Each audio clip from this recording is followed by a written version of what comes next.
Good morning students. Last class में हमने पढ़ा था types of supportive services available in school, विद्यालय में उपलब्ध सहायक सेवाओं। इसमें हमने पहला टाइप पढ़ लिया था स्पेशल टीचर का, विशेष शिक्षक का। आज हम इसको और आगे कंटिन्यू करते हुए दूसरे टाइप में पढ़ेंगे। आज हम देखेंगे स्पीच थेरेपिस्ट और साइकोथेरेपिस्ट की क्या भूमिका है इंक्लूसिव क्लासरूम में स्पेशल बच्चों के लिए। पहला हम देखते हैं स्पीच थेरेपिस्ट। स्पीच थेरेपिस्ट किसको कहेंगे? स्पीच मीन्स वार्तालाप करना, बात करना, अंतःक्रिया करना। एक मनुष्य दूसरे मनुष्य से आपसी वार्तालाप से ही वो जुड़ा रहता है, अंतःक्रिया से ही वो जुड़ा रहता है, जिसके फलस्वरूप वो एक दूसरे के विचारों को, भावों को समझता है, जानता है, पहचानता है।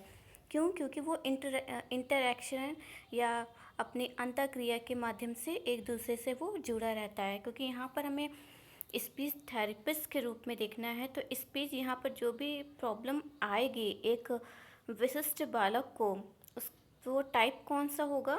स्पीच का, यानी कि उसको अंतःक्रिया करने में, इंटरेक्शन करने में प्रॉब्लम आएगी। ऐसे बालक जिनको उच्चारण दोष हो, हकलाना हो, आवाज़ की समस्या हो, अंगीय वाणी दोष हो, वाणी में विकास न हो पाना आदि बाधित रोगों को दूर करने के लिए वाक चिकित्सकों की आवश्यकता पड़ती है।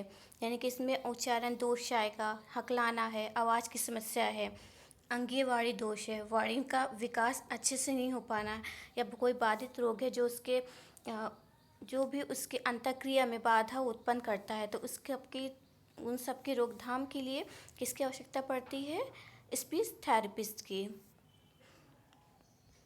स्पीच थेरेपिस्ट का रोल क्या है और किस तरह से वो प्रॉब्लम को आइडेंटिफाई करते हैं, वो हम देखते हैं।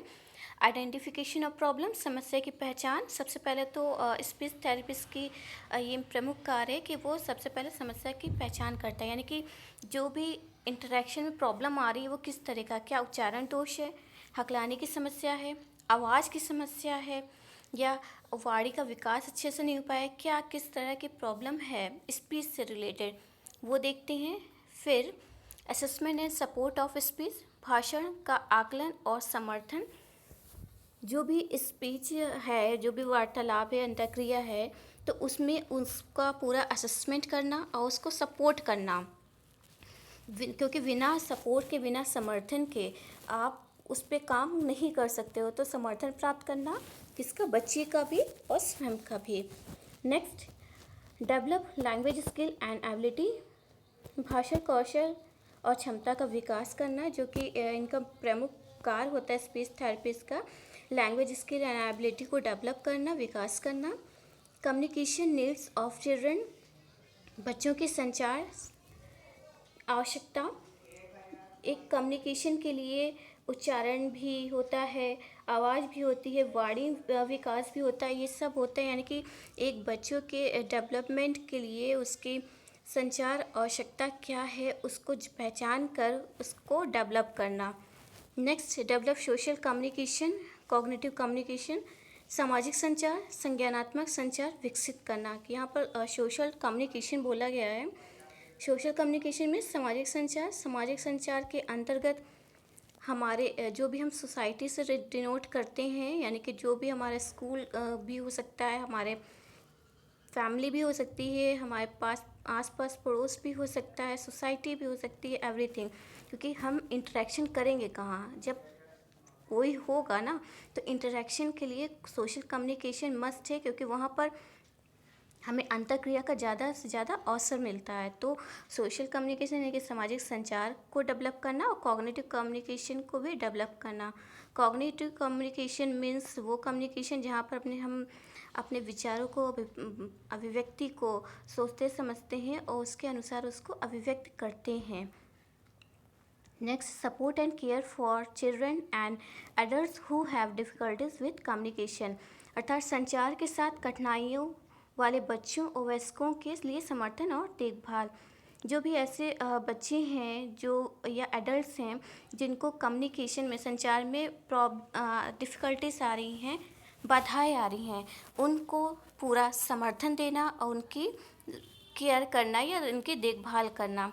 तो ये मुख्य कार्य है स्पीच थेरेपिस्ट का। तो बेसिकली स्पीच थेरेपिस्ट का रोल क्या है इंक्लूसिव में, कि वो जो भी बालक होगा, स्पेशल चिल्ड्रन होगा, उसके उच्चारण दोष, हकलाना, आवाज़ की समस्या, वाणी दोष, वाणी का विकास अच्छे से नहीं हो पाना, कम्युनिकेशन में प्रॉब्लम आना, इन सब को दूर करने के लिए वह चिकित्सकों की या स्पीच थेरेपिस्ट की आवश्यकता पड़ती है। इसके लिए वे ऐसे बच्चों को उचित आहार, पारिवारिक परामर्श, सहयोग की आवश्यकता होती है। ऐसे बालकों को बोलने के लिए प्रेरित करना चाहिए और बालक द्वारा किए गए सुधार की प्रशंसा करनी चाहिए। तो ये मुख्य भूमिका है स्पीच थेरेपिस्ट की।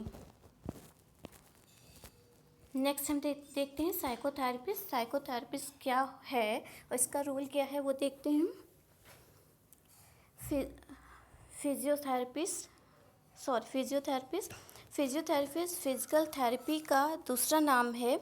यह एक तेज़ी से उभरता क्षेत्र है जिसमें बीमारियों का उपचार दवाइयों को छोड़ व्यायाम करके किया जाता है। यह चिकित्सा संबंधी क्षेत्र में बहुत महत्वपूर्ण स्थान रखता है, क्योंकि फिजियोथेरेपी वो थेरेपी होती है जिसके माध्यम से जो भी शारीरिक बीमारियां या जो भी प्रॉब्लम आती हैं उनका दवाइयों से उपचार न करके एक्सरसाइज या व्यायाम करके किया जाता है।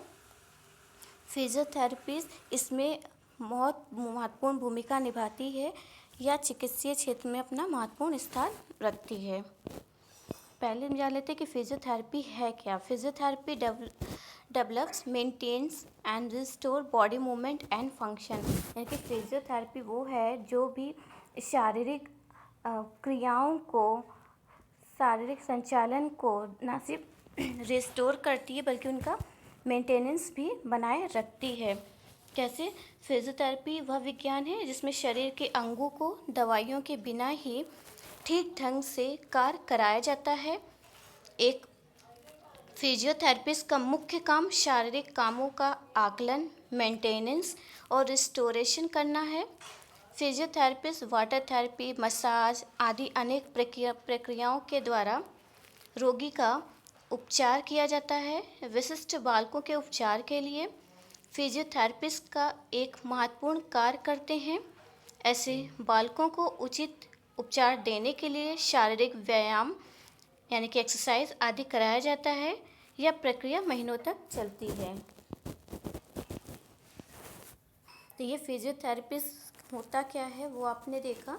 अब हम देखते हैं कि फिजियोथेरेपिस्ट की भूमिका क्या होती है। रोल ऑफ फिजियोथेरेपिस्ट की भूमिका, तो इनकी प्रमुख भूमिका जो होती है वो है assess, manage and treat a broad range of medical conditions, यानी कि प्रबंध का आकलन और चिकित्सीय शर्तों की एक विस्तृत रेंज यानी कि विस्तार का इलाज। Relief physician, pain and heal injuries, अर्थात शारीरिक दर्द को दूर करना और चोटों का उपचार करके स्वस्थ करना। Next, increase mobility, build strength, improve balance and enhance cardiopulmonary performance, यानी कि वृद्धि गतिशीलता का निर्माण, शक्ति संतुलन में सुधार करना और कार्डियोपल्मोनरी प्रदर्शन को बढ़ाने में सहायता प्रदान करना। Next, use a variety of techniques to strength the muscles and joints, यानी कि तकनीक के विभिन्न प्रकार के उपयोग करने की मांसपेशियों, जोड़ों को मजबूत करने के लिए कार्य करना। Next, make individual independent for her activity of daily living, दैनिक जीवन के बारे में उनकी गतिविधि के लिए अलग अलग स्वतंत्र बनाने के लिए कार्य करना। Last, provide gait training and पोषण करेक्शन, चाल प्रशिक्षण और आसन सुधार में सहायता प्रदान करना। The role of the physiotherapist, प्रमुख भूमिकाओं में check daily progressive muscles condition, दैनिक प्रगतिशील पेशियों की स्थिति की जांच करना, यानी कि जो भी मसल्स कंडीशंस हैं उनका प्रोग्रेस कैसे हो रहा है उसको डेली चेक करना। जो भी एक्सरसाइज के माध्यम से या व्यायाम के माध्यम से जो करा गया है उसमें कितना इम्प्रूवमेंट हो रहा है वो पता लगाना। Next, prepare curriculum according to student needs, छात्रों की ज़रूरत के अनुसार पाठ्यक्रम तैयार करना।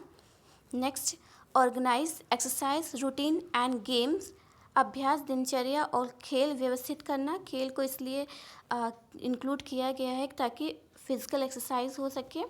Health related guidance and counselling, स्वास्थ्य से संबंधित मार्गदर्शन और परामर्श का आयोजन करना। ऑर्गेनाइजिंग कैंप, शिविर आयोजन। Evaluate a patient condition and needs, एक रोगी की स्थिति और ज़रूरतों का मूल्यांकन करना, उसकी क्या नीड है उसको इवैल्यूएट करना। Develop a treatment plan for patient, रोगियों के लिए एक उपचार योजना का विकास करना।